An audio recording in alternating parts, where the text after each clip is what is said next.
At ayan mga ka-crypto, balitang Clarity Act na naman tayo dito. Ayan, sabi naman sa ating update dito ay Senator Loomis states what will happen if the bill fails. Ayan, naglabas po ng pahayag itong si Senator Loomis kung ano daw ang mangyayari kapag nabigo ang bill na ito. Yan po ang Clarity Act. Ayan. Habang ang bawat mga XRP holder, tayo po yan ay nakatutok sa mga galaw ng market, may nagaganap po na matinding bakbakan sa Senado na direktang magdidikta kung magkakaroon na ba ng linaw ang industriya natin o kung lalo pa tayong mapipilitang maghintay ng napakahabang panahon. Hindi lang ito simpleng usapin ng trading o price action. Ang tinutukoy po natin dito ay ang Clarity Act. Isa po itong landmark crypto bill na nasa bingit na ng botohan sa Senado.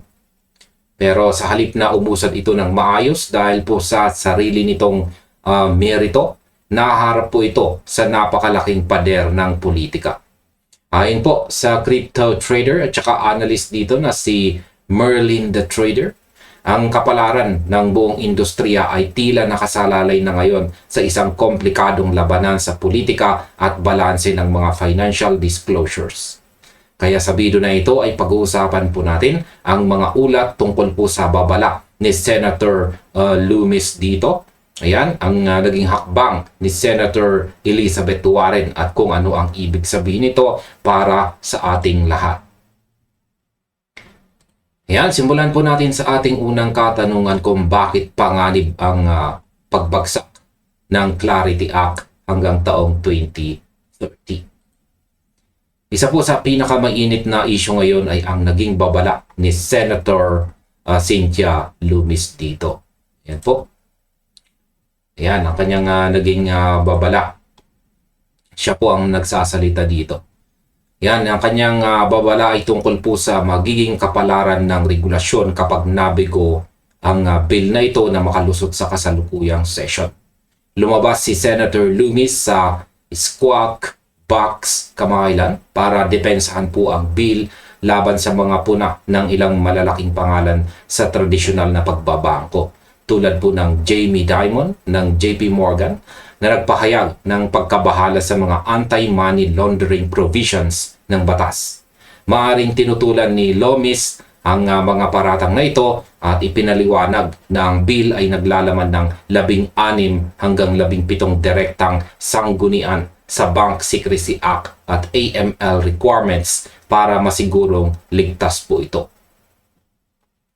Pero ang pinakaugat na bahagi ng kanyang pahayag ay ang malinaw na babala. Kung ang Clarity Act ay mabigong makalusot sa kasalukuyang bintana ng Senado, ang buong proseso ng paggawa ng regulasyon ay maaring maudlot at maantala ng husto hanggang sa taong 2030. At ang tanong ay bakit? Dahil kapag lumagpas tayo sa kasalukuyang session ng Senado, bago po ang August recess, ang kalendaryo ng halalan para sa taong 2026 ay magiging napakahigpit. Kaya halos zero na ang oras na matitira para sa floor debate. Pagkatapos po ng midterms, isang bagong kongreso na may iba-ibang composition ang uupo. At ibig sabihin nito ay babalik po tayo sa zero at uulitin ang buong proseso mula sa simula. Ngayon ay ito po ang aking opinion. Napakalaki ng implikasyon nito para sa mga nag-aabang ng kasiguraduhan sa market. Ang babala po ni Loomis dito ay hindi lamang simpleng pagbabanta. Isa itong totoong sinyales na ang burokrasya ay may kapangyarihang pumatay ng innovation. Kung iisipin po natin, ang paghihintay hanggang taong 2030 ay parang pagpataw ng invisible na parusa sa mga investors at builders sa crypto space. Kaya ang pagsusuri po dito ni Merlin the Trader ay tama. Ang bill na ito ay hindi naman nabibigo dahil sa kakulangan ng magandang layunin o dahil sa technical flaws nito, kundi dahil naharang ito sa gitna ng matinding banggaan ng mga partido sa politika. Bilang mga nagmamasid, kailangan nating maintindihan na ang mga ganitong klaseng delay ang madalas na nagpapakaba sa mga institusyon na gusto sanang pumasok ng tuluyan sa industriya. Ano naman ang epekto ng July 23 deadline ni Elizabeth Warren? Ayan, habang umiinit po ang usapan tungkol sa timeline sa taong 2030, nadagdagan pa ang gulo dahil po sa hakbang ni Senator Elizabeth Warren.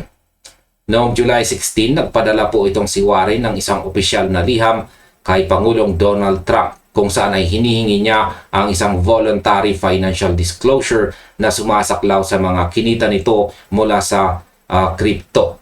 Simula po January 1 hanggang July 15 ng taong ito. Itinakda po niya ang deadline para dito sa July 23. Yan. Isa po itong petsa na malapit na sa mga oras na ito. Ang ugat nito ay ang naunang 2025 annual disclosure ni Trump na nagpakita ng tinatayang 1.4 billion dollars na kita na may kaugnayan po sa crypto. Partikular na nakaugnay sa opisyal na meme coin at sa World Liberty Financial. Yan.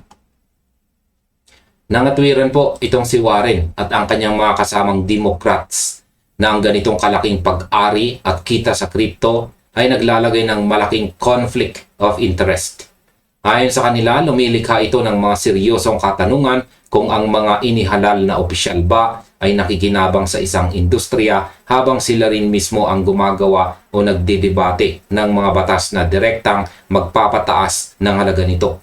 Hindi na lamang simpleng paghingi ng karagdagang dokumento ang ginagawa nila. Malinaw na nais ng ilang senador na maglagay ng mga direktang restriction o pagbabawal sa mismong teksto ng batas. Ngayon, sa aking opinyon, ang pagpasok po ng July 23 deadline na ito ay ginagamit na taktika para ipiga ang buong proseso ng lehislatura. Malinaw na may bahagi ng Kongreso na gustong i-link ang personal na balanse at kita ng mga leader sa pagpasa ng mismong Clarity Act. Ayon po kay Merlin the Trader, ang labanang ito ay hindi na tungkol sa kung epektibo ba ang regulasyon o hindi, kundi tungkol po sa political leverage. Para sa mga sumusuporta po sa bill, ang paglalagay po ng mga ethics provisions na ito ay isang paraan para patayin ang tsansa nitong makapasa dahil alam nilang mahihirapan itong makakuha ng boto kung lalagyan ito ng mabibigat na restriction.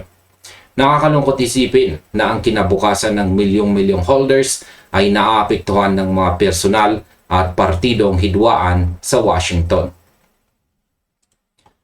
Ngayon ay paano naman po hinaharang ng mga Democrats ang Clarity Act? Ang position po ng mga Democrats ay nagiging mas hayag habang papalapit ang butukan. Ilan po sa mga kilalang senador tulad ni na Chris Murphy, Chris Van Hollen at saka Jeff Merkley, ayan, ay formal nang nagpahayag ng kanilang pagtutol sa kasalukuyang anyo ng bill.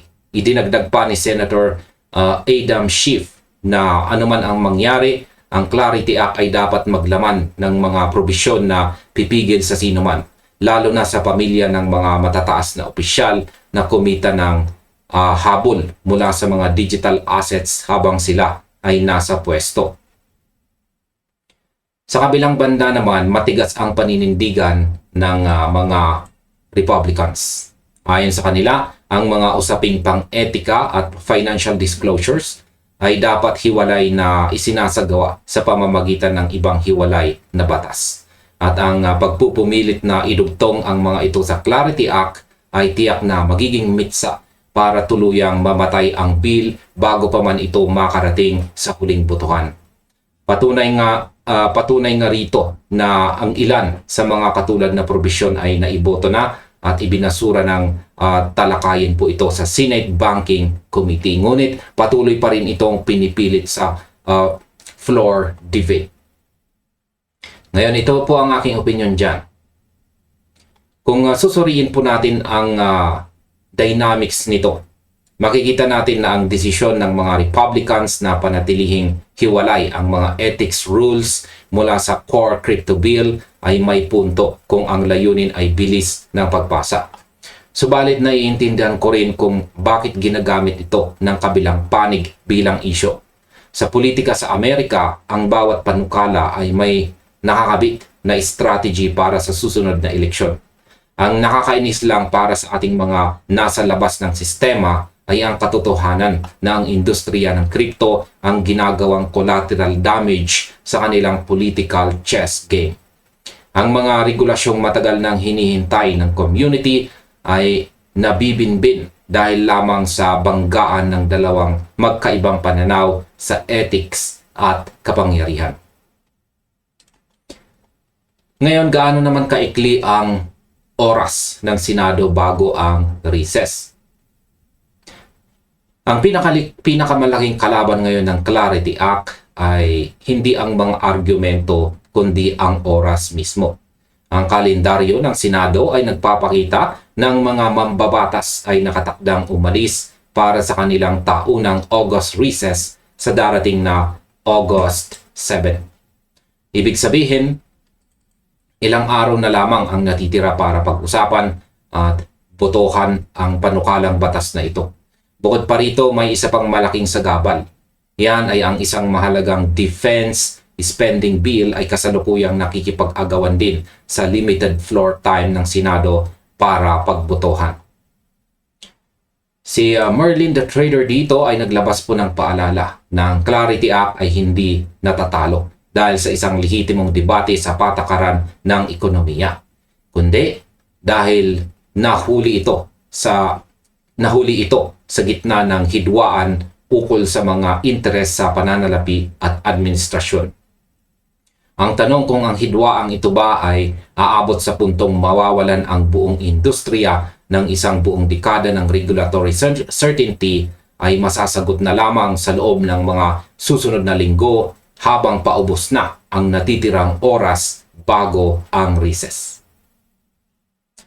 Sa aking palagay, ang pag-usad po ng mga panukalang batas na may kinalaman sa pananalapi or finance sa mga huling araw bago ang isang malaking recess ay palaging nagiging chaotic. Ang pagkakasabay ng defense spending bill ay nagbibigay lamang ng dahilan sa mga leader ng Senado para i-prioritize ang ibang bagay at i-sideline ang crypto kung sakaling magkaipitan na.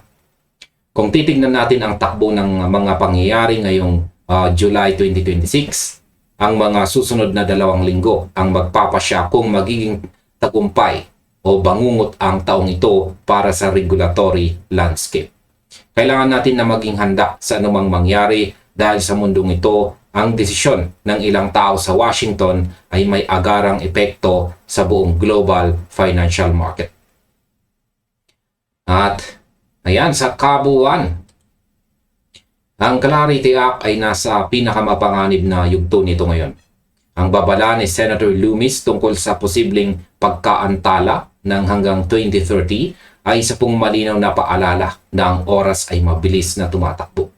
Sa gitna po ng July 23 deadline ni Senator Warren para sa mga financial disclosures at ang mabigat na kompetisyon sa oras dahil sa darating na August recess, ang kapalaran ng buong sektor ay nakasalangin sa isang manipis na sinulid ng kompromiso o tuluyang pagkaantala.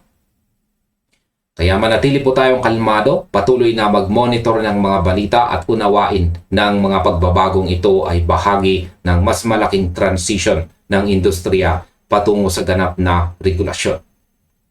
At hanggang dito na lamang po tayo sa video na ito mga ka-crypto. Maraming salamat sa inyong panonood. Maaaring panoorin na rin po ninyo sunod ang recommended video natin dito.